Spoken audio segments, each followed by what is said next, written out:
શહેરમાં ખાડારાજ હાલ પણ યથાવત જોવા મળી રહ્યું છે। શહેરભરમાં 1956 સ્થળોએ તૂટેલા રોડ જોવા મળી રહ્યા છે। શહેરમાં 132 સ્પોટ પર ખાડા જોવા મળી રહ્યા છે। પૂર્વની કામગીરી યથાવત છે ત્યારે પેચવર્કની કામગીરી કરાઈ પણ તેમાં પણ છબરડા જ જોવા મળ્યા છે।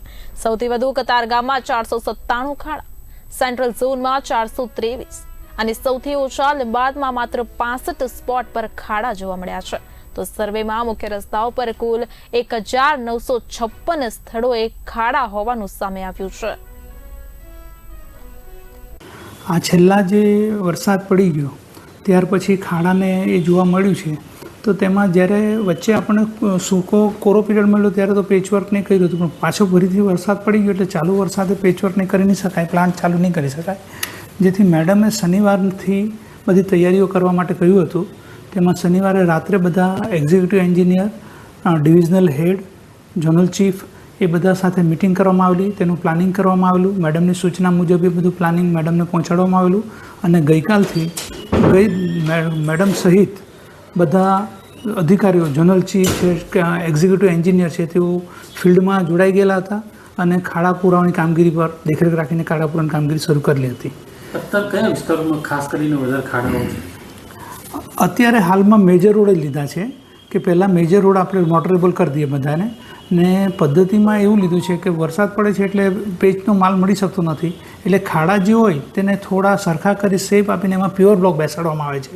પ્યોર બ્લોકને એને ઇન્ટરલોક કરીને ફિટિંગ કરવામાં આવે એટલે એ નીકળી બી નહીં જાય અને વ્યવસ્થિત તે બેસી રહી છે।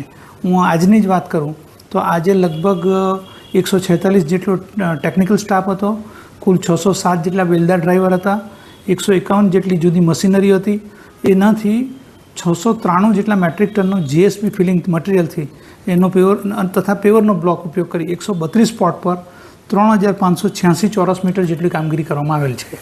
તમામ સુરતીઓએ પહેલા વરસાદમાં જોઈ લીધું છે જે રીતની સુરત શહેરની પરિસ્થિતિ થઈ, ઠેર ઠેર પાણી ભરાયા, પૂર આવ્યા। હજી પહેલો જ વરસાદ છે તો ભાઈ કરોડો રૂપિયાનું તમારું પ્રી મોન્સૂનનું બજેટ છે, ક્યાં જાય છે?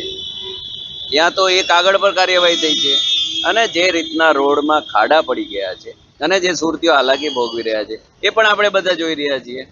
એટલે કહેવાનો મતલબ એ છે કે આ શાસકોનું કશું ઉપજતું નથી।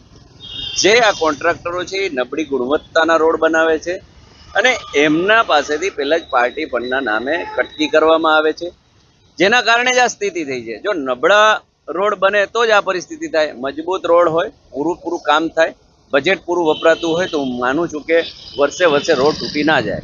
એટલે આ પ્રશાસનની ભૂલ છે ને જે પ્રશાસનમાં બેસેલા જે કંઈ કર્મચારીઓ છે, જે શાસકો છે, મેયર છે, સ્ટેન્ડિંગ કમિટી છે, અન્ય ચેરમેનો છે, એ માત્ર ને માત્ર શોભાના ગાંઠિયાઓ છે, એમનું કશું કંઈ ઉપજતું નથી।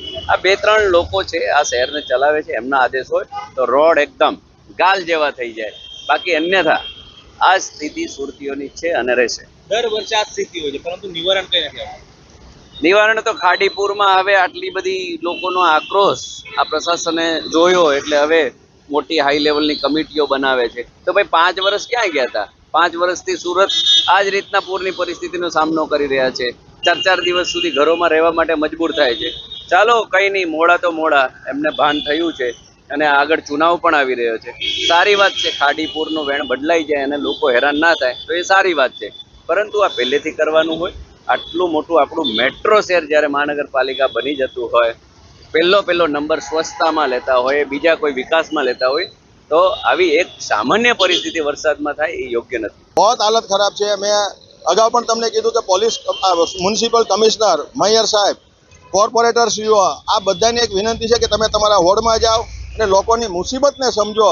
જે લોકો બૈરી છોકરાઓને મૂકવા સ્કૂલે જાય છે એની પરિસ્થિતિ જો ખાડામાં પડી જાય છે, ગબડી જાય છે, ત્યારે લોકો પણ એની મજાક ઉડાવે છે, ખાડાની પણ મજાક ઉડાવે છે। તો મહેરબાની કરો, હવે આજે સુરતના લાલાઓએ તમને ખોબે ને ધોબે ટેક્સ આપ્યો છે અને એટલા પૈસા બી આપ્યા છે અને ખૂબ મહેનત કરી છે।